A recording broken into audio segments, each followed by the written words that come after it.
15 days are left for the results of the Lok Sabha 2024 polls. NDA is now claiming that they will get more than 400 seats. Amidst this, Union Home Minister Amit Shah was asked about the plan, about whether he has a plan B if they don't achieve this particular mark. Let's quickly listen in to what the Home Minister said. तब बनाना पड़ता है जब plan A में 60% से कम संभावना हो।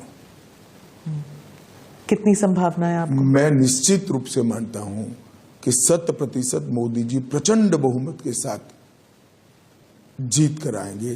पूरा देश चाहता है, ये देश सुरक्षित हो, ये देश समृद्ध हो, इस देश का दुनिया में सम्मान बढ़े, ये देश आत्मनिर्भर हो, ये देश विकसित भारत बने और हर भारतीय, चाहे गरीब से गरीब हो, चाहे कितना भी धनवान हो, ये सभी मानते हैं कि 10 साल में दुनिया में देश का सम्मान बढ़ा।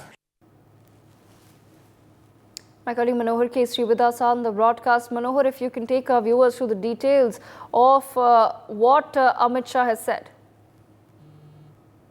अमित शाह ने एक इंटरव्यू में उन्होंने इस बात का जिक्र किया है, क्योंकि अब आप देखिए लगातार 5वें फेज का चुनाव 20 मई को है, उससे पहले उन्होंने एक बार और इंटरव्यू दिया है और जिस प्रकार से लगातार बातचीत हो रही थी, अगर इस तरह की चीज़ें खास करके नरेंद्र मोदी भी कई बार कह चुके हैं, रिजर्वेशन को लेकर के भी वो कह चुके हैं, तो अब उन्होंने कहा है कि प्लान बी की अगर ज़रूरत पड़ती है तो हम उसको 60% चांसेस है, प्लान ए अगर सक्सेस नहीं होता है तो उसके बाद हम आगे बढ़ेंगे और मेजोरिटी हमारी जो है थम्पिंग मेजोरिटी आएगी, जिसकी बात वो कह रहे हैं कि 400 का पार होगा और उसके बाद सरकार जो है एक मजबूत सरकार बनेगी और उसके बाद अब जो जनता के मुद्दे होंगे उसको वो लागू करेगी। जी।